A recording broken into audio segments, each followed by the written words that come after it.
araw ay siswerte din. Katulad na lamang na ating talakayan ngayong araw kung saan siniswerte ang mga manunulat na gumagamit ng wikang Pilipino. Ngayon naman, pag-uusapan natin ang panahon ng pagkakas. Pero bago tayo magsimula, magkakaroon muna tayo ng palatuntunin sa silid-aralan. Ang una ay tumahimik, pangalawa, makinig, pangatlo, tumingin, pang-apat, ilagay ang kamay sa hita. Ulitin natin. Una, tahimik. Sundan niyo ako. Una, tahimik. Pangalawa, Makinig. pangatlo, Tumingin. pang-apat, Ilagay ang dalawang kamay sa hita. ulitin natin. Una, tumingin. Pangalawa, makinig. Pangatlo, tumingin. Pang-apat, ilagay ang kamay sa hita. Sana masunod natin yan sa ating pag-usapan. Sa panahon ng Hapones, alam niyo ba ang Hapon ay matagal na talagang gustong-gusto nila na sakupin ang Pilipinas at maghari sa buong Asia. Kaya naman mas pinalakas nila ang kanilang hukong pandagat at ang kanilang mga sasakyan. Kaya naman dito nagkaroon ng pagsabot sa Pearl Harbor sa Japan. Noong ika-8 ng Disyembre ng taong 1941 ay pinanalamang binagsakan ng mga bomba ang Pearl Harbor sa Hawaii na pinatitigilan ng hukong dagat na Amerikano gaya din ang pagwasak ng maraming sasakyang pandagat. Alam niyo ba, pagkatapos ng pagbomba sa Pearl Harbor sa Hawaii, ang sinunod naman nilang pinuntahan ay ang Pilipinas. Saan sa Pilipinas? Sa Maynila, kung saan mayroon itong pinakamalaking kampo ng mga sundalo, Amerikano. Kaya bakit magalit na galit ang Hapones sa mga Amerikano?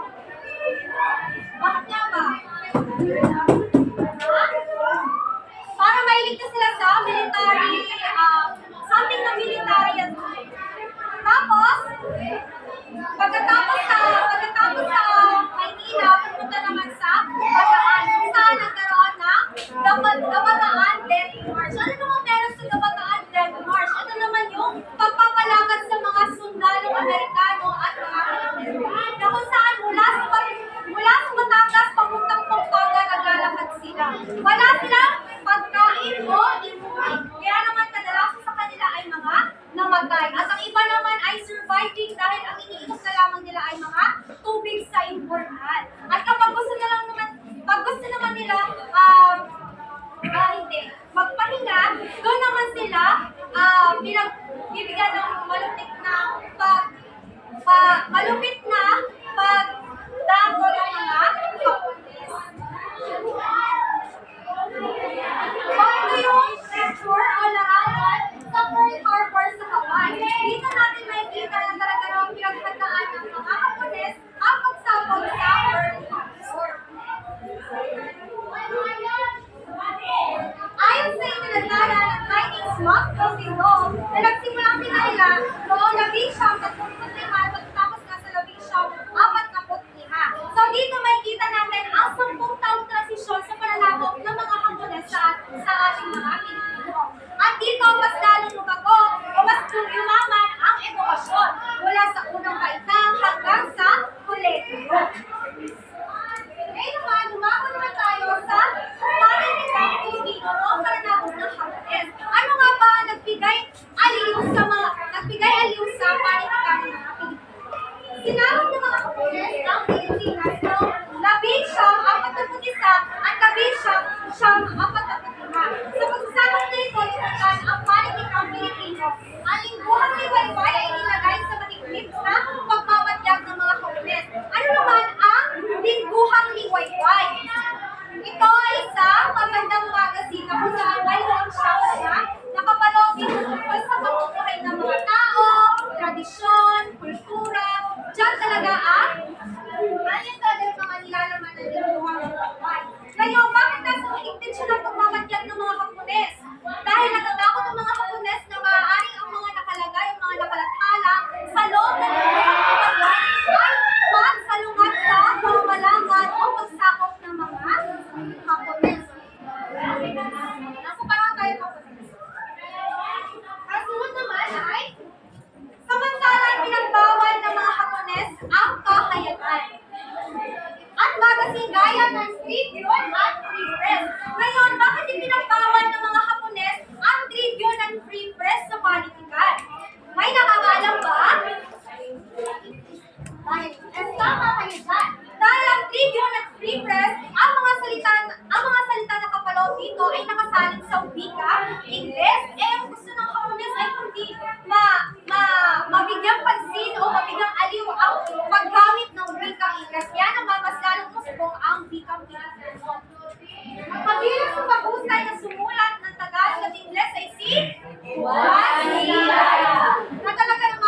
na katulad ni dito si Tumbaban. Ginugundo. So, itong tatlong panunalan na ito naman talaga yung pinakasikat sa larangan ng panitikan noong panahon ng Kapiles. At dito, ang mga paksahe na ginagamit nila ay tungkol lamang sa pamumuhay ng mga tao, lahat ng mga nakapaloob sa isang komunidad o ano yung mga nangyayari. Ngayon, meron din tayong mga maikling kwento na nabigyan ng gantimpala. Ano yung una? Lupang Tinubuan ni Narcisi Reyes. Ito, may kamalian dito. Ito ay Narcisco Reyes, hindi Narcisi Reyes. So, lupang tinubuan ni Narcisco Reyes, ito nakatanggap ng unang Gantimpala. Ano naman ang nakapaloob sa kwento na ito? Ito yung isang nanay na kung saan nahirapan siyang itaguyod ang kanyang pamilya. Bakit kaya? Dahil sa Tapos, pagkasakit ng kanyang asawa. Ayan. Pangalawa, ano naman yung nakatanggap ng pangalawang gantimpala? uhaw ang tigang na lupa nila Wayway. Uhaw ang tigang na lupa ni Liwayway AR0. So dito naman sa pangalawang gantimpala, ang nakapaloob dito ay suliranin din sa pamilya na kung saan ang anak ay uhaw sa pagmamahal ng kanyang magulang. So dito, hinahanap niya ang isang pamilya na kung saan sasabihan niya na sama na loob. Pangatlo, ano naman ito? Lungsod na yun at dagat at NBM Gonzales. So ito, ang NBM, ito si Nestor Vicente Madali Gonzales. Ulitin ko, Nestor Vicente Madali Gonzales. Ano naman nakapaloob dito? Ito ang positibong paksain na mga naisulat at nabigyan ng gantimpala na kung saan ipinakita, pinalathala dito ang mga ano naman nakalakal dito ay mga buhay sa probinsya. Dito makikita kung ano yung pagkakaiba ng buhay sa lungsod at buhay sa probinsya. Ayan ang tatlo, magbigyan ng gantimpala ng ngayon, meron din tayong mga katangian na dapat sinusunod. Ano ang una? Ano naman ang matindi? Pag sinabi natin matindi, ito ay mahinahon. Mahinahon. Dapat lahat ng mga isinasaan mo, dapat mahinahon ka lamang. Dahil pag hindi ka matindi, hindi ka din sumusunod sa sa mga katangian sa kantang kasi kadalasan, bago ilimbag, ilathala ang iyong mga sinusulat, dumadayo muna ito sa mga Hapones, katulad ni Kenichi Ishikawa. Ngayon naman, pangalawa, ang mga pangyayaring magulang ngunit di malibot. Dapat hindi ka magpaligoy-ligoy, dapat diretso agad sa kung anong dapat na sasabihin mo. Ang mga kwento ay walang balangkas, ibig sabihin, malaya ang panunulat kung paano niya ipapahiwatig ang lahat ng gusto niya sabihin. Panglima, ang mga paraan ginagamit ay iba-iba. Dahil nga walang balangkas, walang estilo,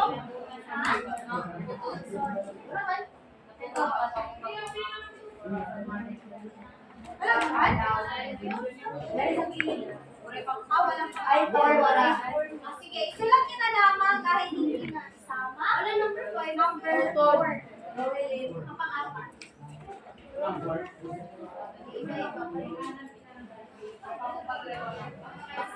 Tingnan niyo na lamang. Ang pang-apat, ang mga paraan na ginagamit ay iba-iba. Pang-anim, ang pagkakaroon ng mga malawak na paningin ng mga manunulat ay bakas na bakas sa kanilang mga sinulat. Kadalasan sa mga sinusulat ng mga manunulat, ito ay likha sa kanilang kaisipan at kung ano yung mga nakikita niya sa kanyang kapaligiran. Pang-pito, ang mga pangungusap na ginamit ay kaya isang bagay na nagpapaganda sa mga ito. Hindi yan itiha, ito. Okay ba yun? Opo. May mga katanungan? Wala. Wala? Ano nga ulit yung una nating balatong tulis sa silid-aralan? Pangalawa? Umiling. Ilagay na lang sa hita. Okay. Hindi na manalala pa. Ngayon naman ating pag-usapan sa gintong panahon. Bakit kaya sinabi sa panahon ng Hapones, ito daw ay gintong panahon? Bakit kaya? tula.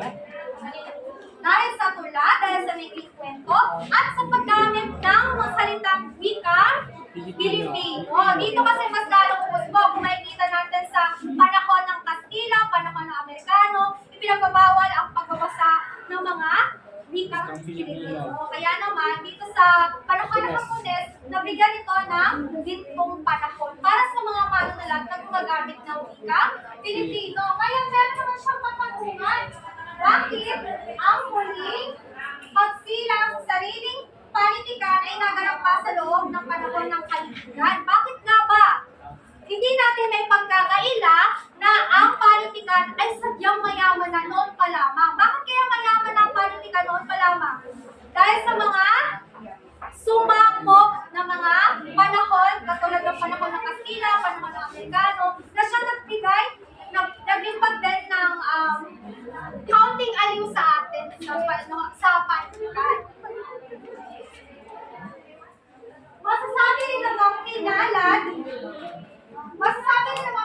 ng Allen Ricas at nakakalagaroon ng isang pinunong tulad ni Shinichi Ishikawa. Sino si Shinichi Ishikawa? Isa siyang taga-siwa o taga-suri. Ito din siya din yung naghahawak ng paglathala sa paglalahad ng panitikan. So sinabi ko na sa inyo kanina, siya yung sa gitna ng pagpamalupit ng mga Hapones, isa din siya sa mga taga-suri. Ibig sabihin, bago ilathala o bago yung pagsusulat o mga aklat, kwento, ganyan, dumadaan kay Shinichi Ishikawa para suriin kung ang lahat ba ng mga isinulat nyo sa mga paksain, katulad ng mga maikling kwento, ganyan, dito makikita kung kayo ba ay sumasalungat sa pamamalakad ng mga Hapones. Kasi dapat, Shinichi Ishikawa pala. Shinichi Ishikawa. So, dito makikita natin na dapat walang propaganda sa mga sinusulat mo. Dapat ito ay maaari lamang sa loob ng kultura. Kultura na mayroon sa isang komunidad. Magkaroon din ng seminar classes na tinatawag na, anong tinatawag nun? Kasi yung mga manunulat. Pasanayan ng mga manunulat. Ito ang unang huling pasanayang sadyang inuukol ng mga manunulat na itinaguyod ng isang pasalabal. Naging punong tagapanayam na ito ang walang kapantay na si Lope K. Santos. Now, sino nga ulit si Lope K. Santos? Managalarayang Pilipino. Pwede din. At isa din siyang eksperto, no? At lingwistika at ama ng paggagawa. Dahil dito, hindi din naman may pagkakailan na talaga namang naging puro talaga siya na puro din siya ng tagapanayam sa pasanay ng mga tunulat dahil isa din siya sa mga eksperto. May mga katanungan? Wala. Magsimula naman tayo sa tula. Itinatagpo sa Maynila at Dramatic Philippines si Francisco Saizin at ang mga nagtapos sa Ateneo de Manila tulad ni Narcisco Pimentel, Francisco Rodrigo at Alberto Capillo. Sinikap ng Dramatic Philippines na patutuan ng panlasa ang mga tao sa pamamagitan ng pagtatakal ng mga mahuhusay sa dula sa Metropolitan Theater. Dito naman, alam niyo ba na noon ay sa panahon ng Hapones, ipinagbawal ang sine o cinema. O, sinihan. Ayan, sa sinihan. Bakit nga ba? Dahil dito, ang gusto ng mga Hapones, ang paunlarin nila ay ang dula. Kaya naman halos lahat ng mga artista lumipat sa dula. So, itinatag ang Dramatic Philippines para mas lalong magkaroon ng magandang organisasyon sa dula. At ipakita sa Metropolitan Theater na talaga namang sikat sa Maynila. Ano lang Tagalog? Ano lang Tagalog ay nagtatang pumagal o pamabigay ng konting aliw sa mga mayanan.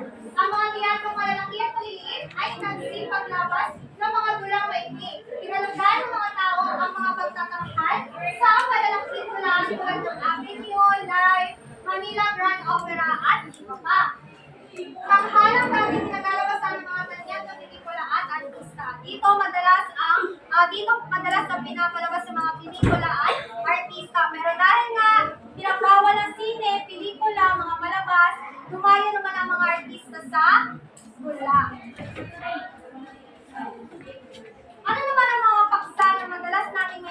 sa dula.